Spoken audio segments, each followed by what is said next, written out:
So today we are going to be talking about the Federal Road Safety Corps. You know, the FRSC are actually one of the most hardworking sets of people.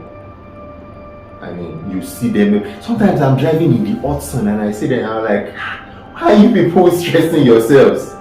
When there are accidents, when there are all these things, they are always there. They are always available. You will see them. You can call them easily. They will show up.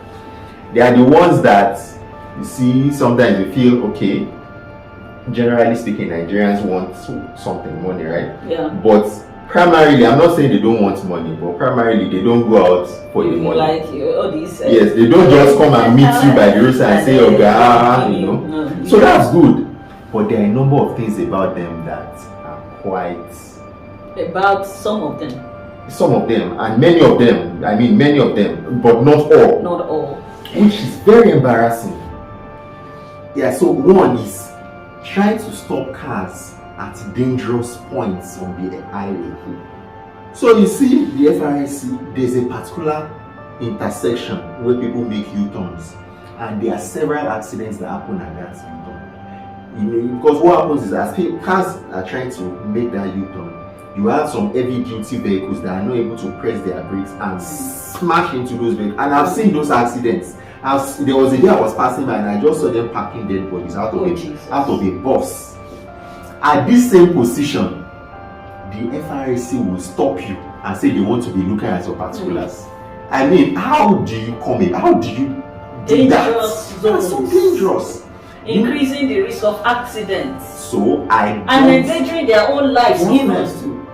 And I don't ever wait. And I'm sorry, I mean, he's on the express, so really there's not much they can do to make me stop. So at the point where I'm trying to just make the U-turn and leave that place, then I see that they have stopped a number of vehicles and they are checking papers.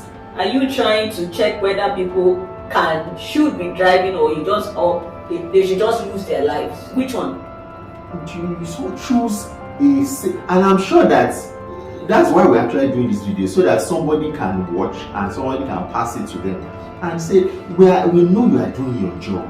You want to do your job safely. In fact, we always talk about it in medical practice. When there's an emergency, you must check the safety of the environment first. You cannot be saving somebody in an unsafe environment. So please look into it. Wherever you have some dangerous portions on those U-turn areas. What now? Why? There are other places where you can check people. Why put people's Nigerian lives, people's lives at risk? Please, be cool. We know you are doing your job. Yes, there's another one. I know that many Nigerians don't wait when road safety FRSC stop them. Yes, but you don't have to look at everybody in that same line. Look at it this way: Nigerian roads are not safe. Don't deceive yourselves. We went on a journey, and the roads are extremely bad. So you have a dual carriageway, but because one side of the road is so bad, people naturally will start driving on the other side of the road. It's not the fault of Nigerians that they are driving on the other side of the road. Even if the road is that bad in America, they will go over to the other side of the road, because who wants to be riding on a very bad road? The roads are dangerous. So the problem here is not the Nigerians. The problem is that the government has refused to repair the roads for several years. So why should you punish Nigerians for trying to be safe by going on a good part of the road? And everybody already agrees that, well, this road is no longer a dual carriageway. This road is for both cars going and coming. So because the FRSC may want to feel like you going on the other side of the road makes the road more dangerous. That's not true. How about that bad road? The bad road is more dangerous.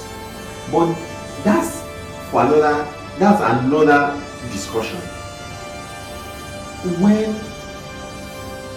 the FRSC wanted to stop me, on the road, they said I should park.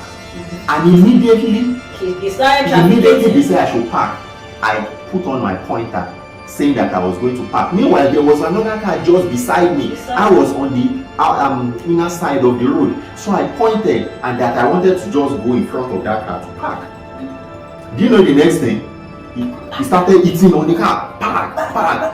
Started telling his colleagues that I was not going to wait. Meanwhile, there was a car just beside. So where should I park? Should I stand on the road? Meanwhile, you know how they do it. They have some of these their big iLocks or big vans by the roadside that they want to use to block you.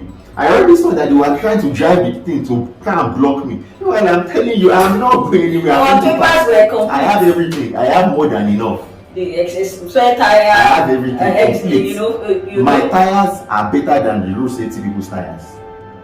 Yeah, so I was going to stop.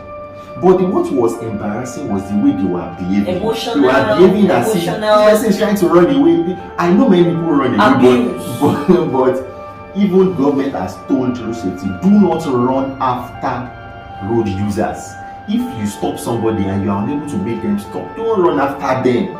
Because there have been situations where people have hit road safety officers and killed them. I had to come out of the car. I came out of the car and I was, of course, thank God they don't have weapons. The FRSC, they want to be carrying weapons. That would be a very bad idea. Very bad idea. So I got because the way the guy was doing, eventually he apologized. When he saw that we were wearing, I wasn't backing down. He started apologizing. Me, I'll just be looking at it. So when I came out, of course, immediately I showed him my driver's license, showed the papers, I had everything. So he said he wanted to see my spare tire. I went to the boot. We had many stuff in the boot.